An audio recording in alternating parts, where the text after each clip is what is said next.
국민 여러분 안녕하십니까. 공작관TV 그레이트게임 최수용입니다.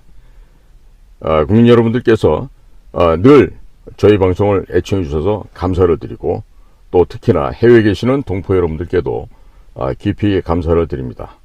국민 여러분, 오늘 제가 전해 올릴 얘기는요, 제주 4.3 공산 폭동과 관련된 이야기입니다.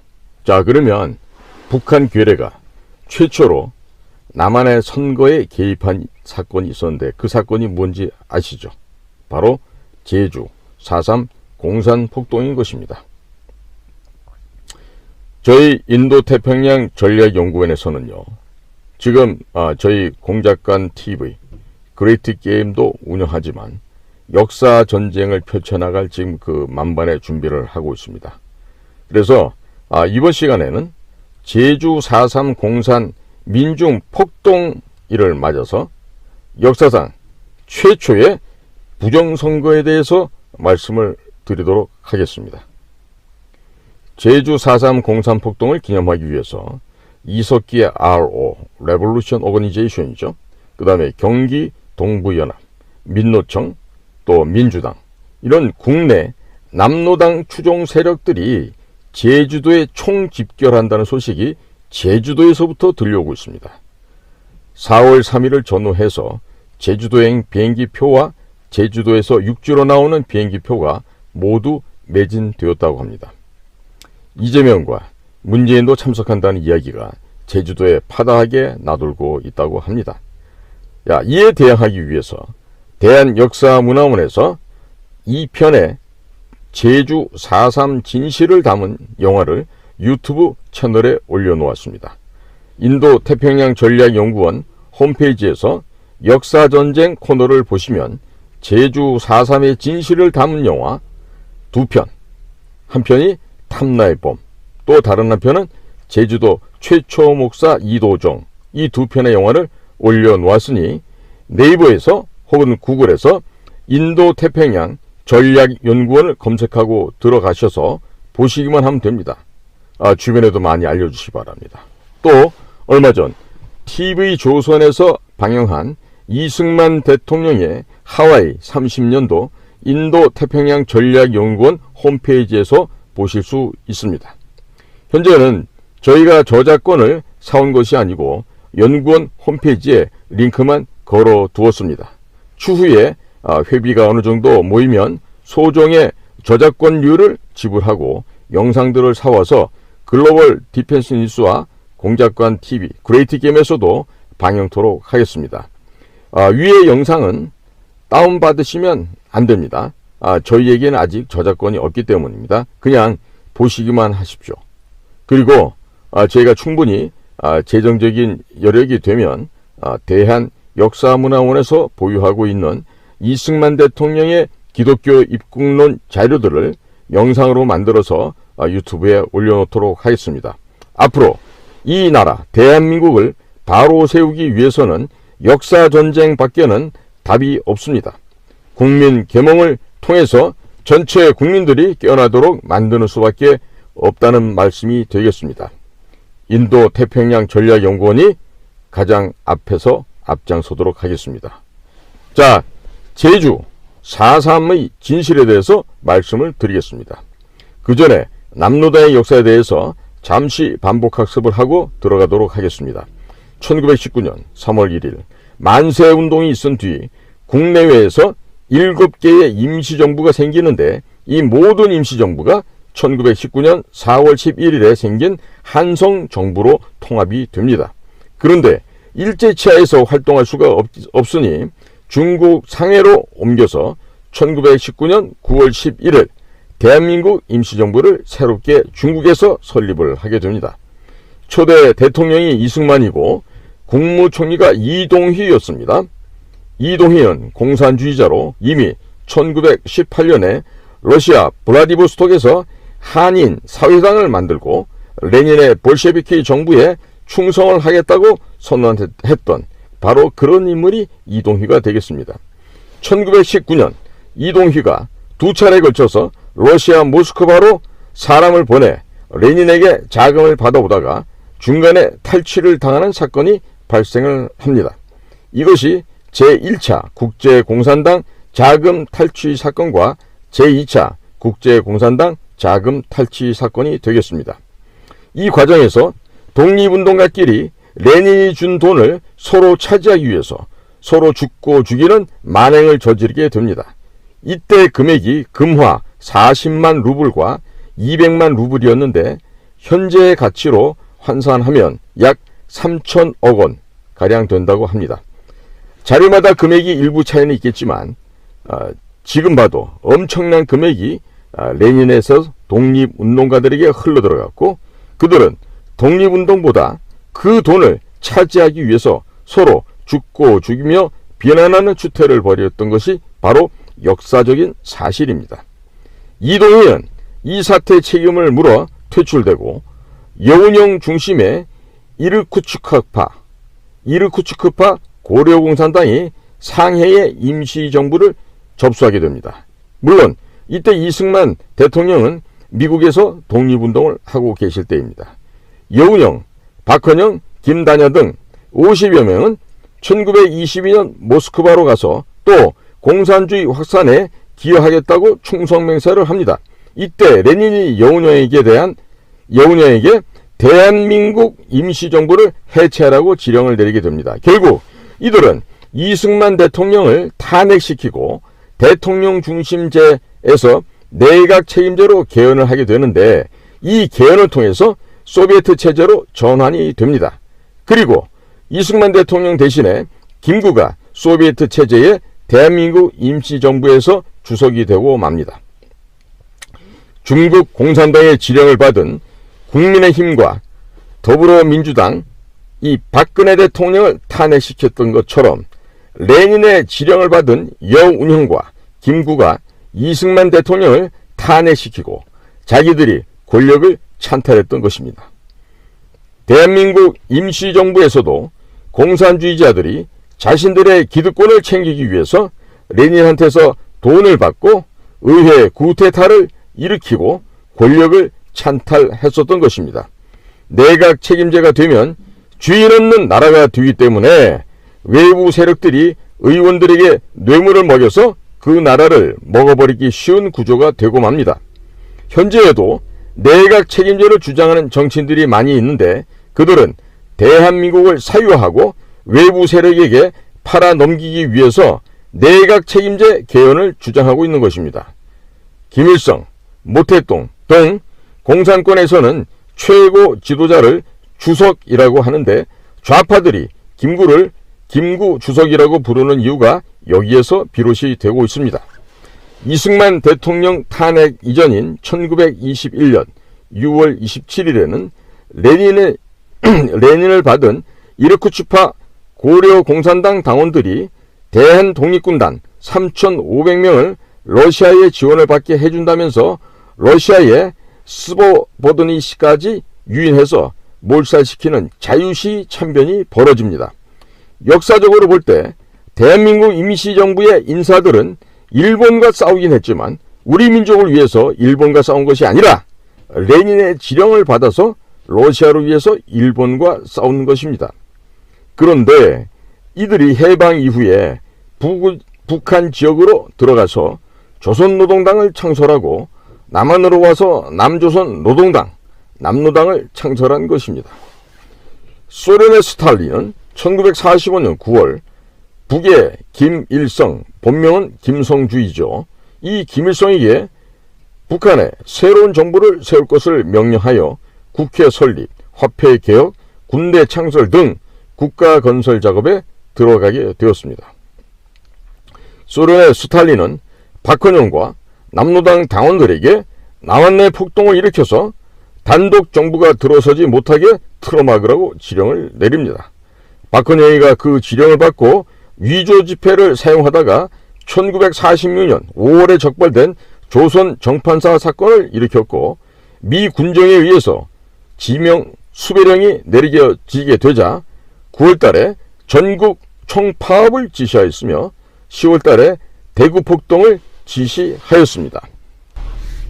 박헌영이가 그 지령을 받고 위조 지폐를 만들어 사용하다가 1946년 5월에 적발된 조선 정판사 사건을 일으켰고, 미 군정에 의해서 지명 수배령이 내려지게 되자 9월에 전국 총파업을 지시하였으며 10월에 대구 폭동을 지시하였습니다.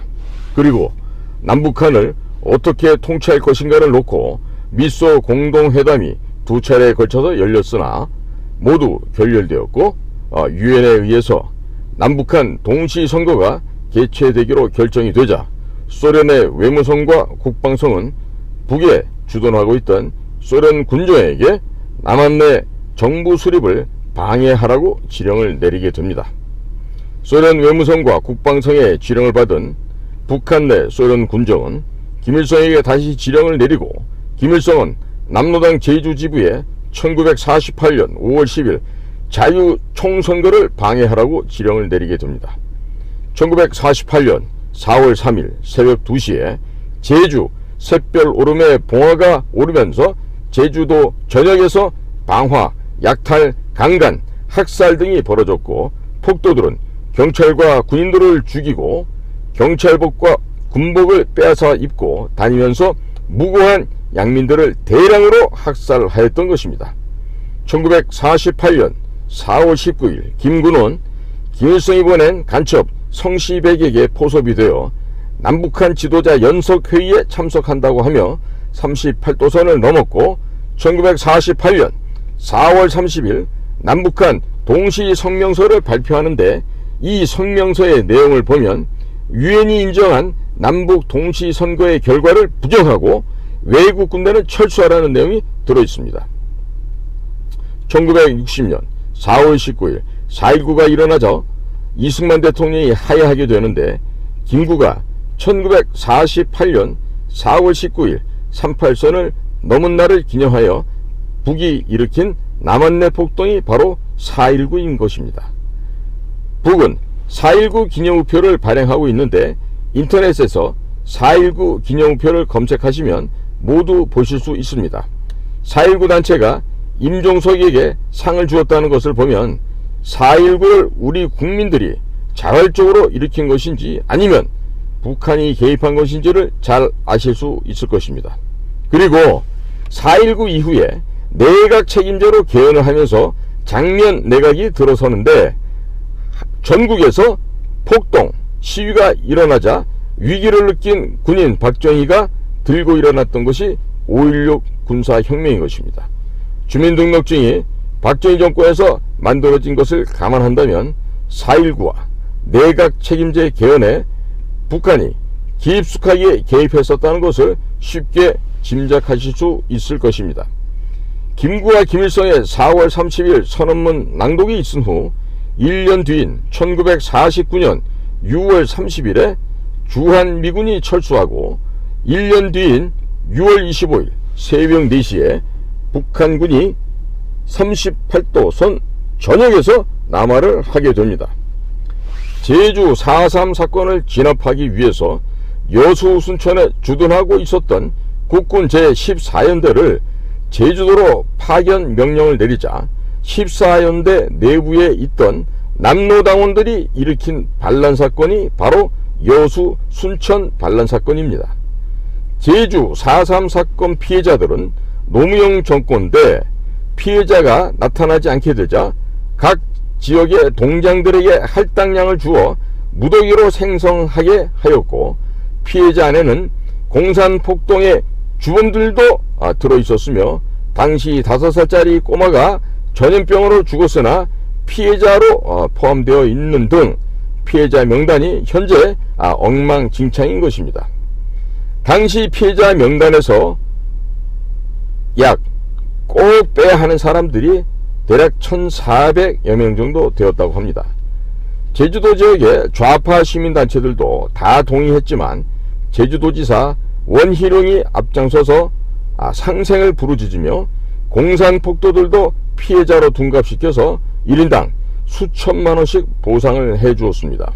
그리고 현재 제주 4.3 특별법이 발의되었는데 5.18 특별법과 마찬가지로 제주 4.3 사건을 민주화 항쟁으로 부르지 않으면 처벌을 한다고 합니다. 아직 통과는 안 되었지만 국민의힘이 합의해 줄 것이라고도 합니다.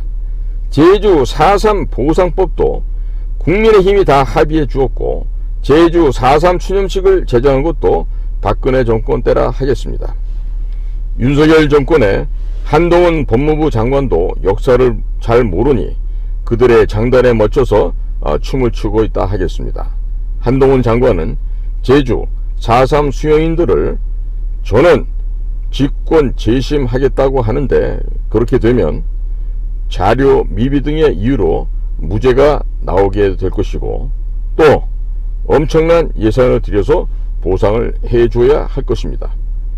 그렇게 되면 대한민국은 좌파들의 선동하는 대로 태어나지 말았어야 하는 나라가 되고 맙니다. 한동훈 장관이 서울대 법과대학을 나와서도 역사를 모르니 역사 앞에 창녀짓을 하고 있는 것입니다. 그런데 자기가 무슨 짓을 하고 있는지도 모르고 있으니 어찌 이를 사람이라고 할 수 있겠습니까? 역사를 모르면 사람이 아니라 짐승이 되고 맙니다. 여수 순천 반란 사건의 경우도 윤석열 정권에서 최초로 추념식을 거행하였고 약 1만 4천 명에게 각각 9천만 원씩 보상을 해준다고 하는데 그중 몇백 명은 억 단위로 보상해 준다고 합니다. 5.18이 민주화 항쟁으로 둔갑을 하였고 제주 4.3 사건을 민주화 항쟁으로 둔갑시키고 나면 국민방위군 사건, 보도연맹 사건 등도 차례대로 둔갑시키게 될 것입니다. 또 이들도 손해배상을 하라고 할 텐데 자, 국민 여러분들이 내신 이 귀한 세금이 대한민국을 부정한 세력들의 주머니 속으로 들어가게 되고 맙니다. 역사를 모르면 서울대 법대를 졸업하고 법무부장을 해도 역사 앞에서는 창녀가 되고 맙니다. 또 대통령을 해도 역사 앞에서 창녀가 되는 것입니다. 이명박 대통령, 박근혜 대통령도 역사를 전혀 모르고 대통령이 되다 보니 아무데나 도장을 찍어주고 추념식을 제정하는 등 역사 앞에서 죄를 지었기 때문에 결국 벌을 받은 것입니다. 윤석열 대통령이 제주 4.3 사건과 여수 순천 반란 사건에 대해서 역사 앞에서 창녀짓을 하면 벌을 받아 또 감옥에 가게 될 것입니다. 원희룡 장관은 교회 집사님이시고 그 집안 전체가 기독교 집안인데 거짓을 참으로 둔갑시키는 범죄를 저질렀습니다. 그런데도 뻔뻔하게도 기독교 방송에 나와서 하나님 뜻대로 산다고 하나님 파리를 하고 다닙니다. 검사를 하고 시험을 전국 수석을 해도 역사를 모르니 역사 앞에서 창녀짓을 하고 하나님을 팔고 다니면서 거짓말을 하고 있는 것입니다. 원희룡 장관은 하나님의 자녀가 아니라 사탄의 자식이고 역사적인 창녀로 전락해버리고 말았습니다. 원희룡 장관은 하나님 앞에 회개하시기 바랍니다. 하나님의 준엄한 심판이 곧 그대에게 닥칠 수도 있다는 것을 명심하기 바랍니다. 아울러 국민들은 원희룡 장관을 절대로 차기 대통령 선거에 출마하더라도 이 사람에게 표를 줘서는 안 됩니다. 그리고 역사 앞에 대한민국이 떠내려가도록 방치하고 있는 국민의힘도 역시 해산시켜야 할 것입니다. 간첩 몇 명을 잡는 것이 중요한 것이 아니라 대한민국 전체가 태어나지 말았어야 하는 나라가 되는데 도대체 우리 김규현 국가정보원의 원장께서는 어디서 무엇을 하고 계십니까? 역사전쟁을 국가정보원이 앞장서야 하는데 문재인이가 국정원을 통해서 만들어서 북쪽에 넘긴 것을 알면서도 그 북쪽에 넘긴 USB를 국정원 내부에서 만든 그와 관련된 자들을 색출하고 간첩을 지원한 자들을 잡아야 될 텐데 잡지도 않고 지금 대국민 쇼만 하고 있죠. 자, 이러기 때문에 결론적으로 간첩 문재인을 도와주는 간첩 지휘하는 세력이 되고 마는 겁니다. 창원 간첩단을 잡는 것도 중요한 것인데 이뿐만 아니라 국정원 내부에서 암약하고 있는 간첩들을 잡는 것이 더 급한 급선무가 되겠습니다. 국정원 내부에 암약하고 있는 간첩들에 대해서는 눈 감고 봐주고 있으면서 간첩 잡는 신용한다고 몇몇 건들을 언론에 터뜨리면서 국민과 대통령의 눈과 귀를 속이고 있다고 보여집니다. 자, 국정원장을 해도 역사를 모르니 역사 앞에서 창녀가 되는 것이고, 대통령 참모들이 서울대를 나오고 또 고시를 붙고 또 검사를 해도 역사를 모르니 윤석열 대통령을 잘못 보자 해서 대통령을 역사 앞에서 창녀로 만들고 있는 것입니다. 이래서 되겠습니까? 대통령의 참모들, 대통령의 보좌진들, 대통령의 장관들이 이렇게 대통령까지 창녀로 만들어서 되겠냐 말입니다.